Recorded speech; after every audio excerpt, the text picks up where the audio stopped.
Have you ever regretted saying too much? Said something in the heat of the moment that unraveled more than you intended? We've all been there.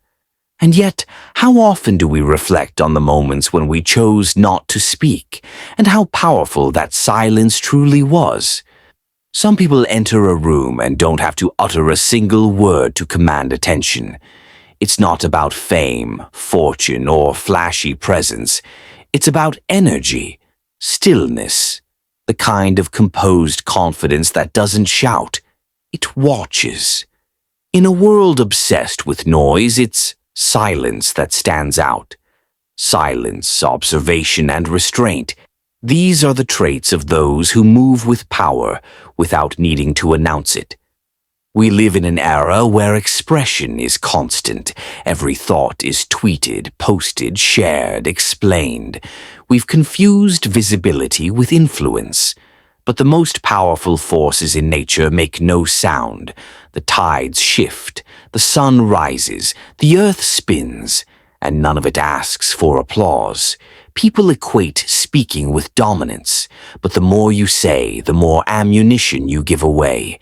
Information can be used, words can be twisted, and in trying to defend yourself, you may expose more than you protect.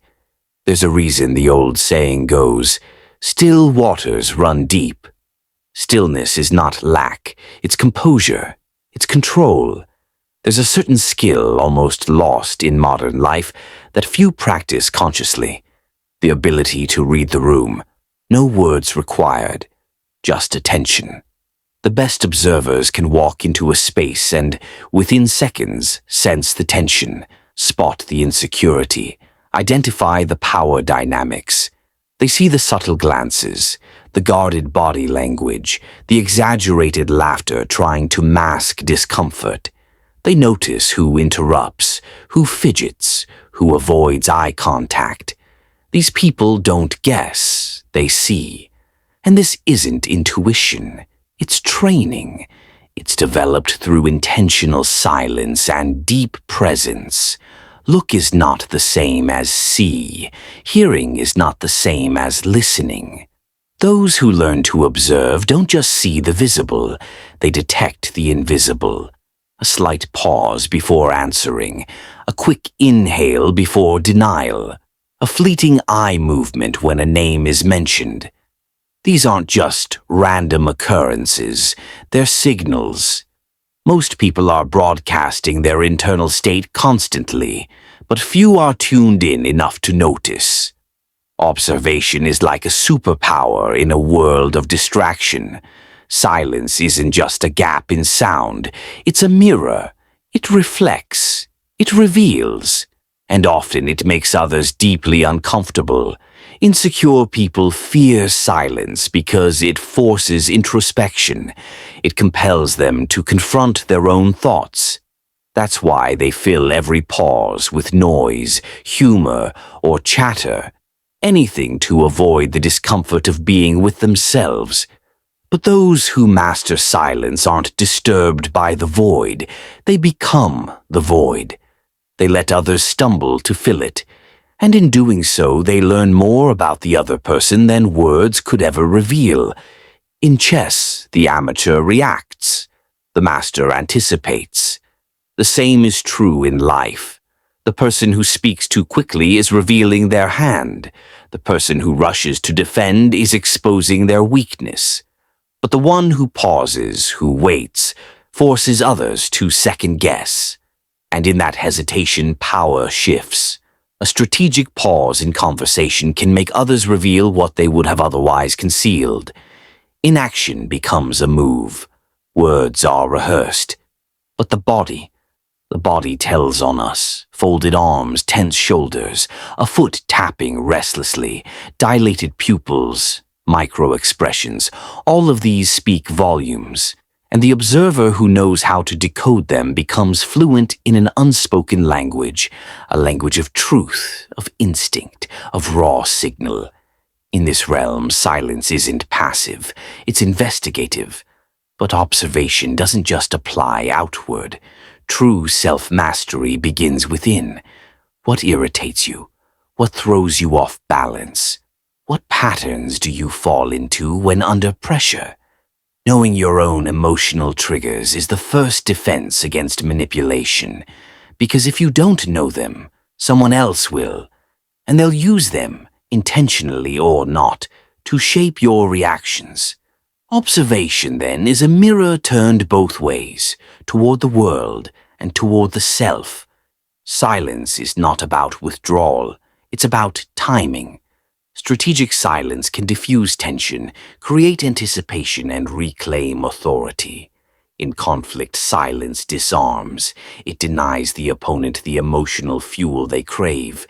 In negotiations, silence forces the other party to reveal more, to over-explain, to overcompensate. In relationships, it creates space, a void that invites the other person to reflect, to question, to reach. Used wisely, silence makes you unpredictable, and unpredictability is power. In an age where constant visibility is normalized, invisibility becomes a choice, a weapon. The person who is always available becomes background noise, but the one who withdraws intentionally becomes a mystery.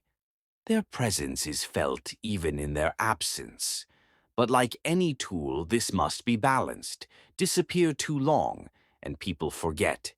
Stay too long, and people take you for granted. Mastering this rhythm of appearing and vanishing is the dance of influence.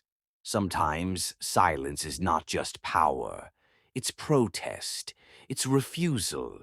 It's the decision not to participate in a conversation that doesn't serve you. You don't have to attend every argument you're invited to. You don't have to explain yourself to those committed to misunderstanding you. Silence, in these moments, says, I do not need to justify my existence. There's a psychological law known as the Zeigarnik effect. We remember unfinished tasks more than completed ones. The same applies in conversation.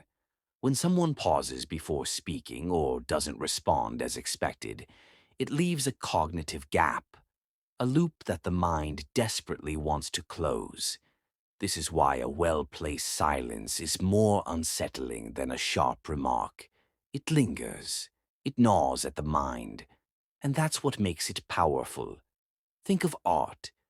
Negative space defines the composition. In music, rests are as important as notes.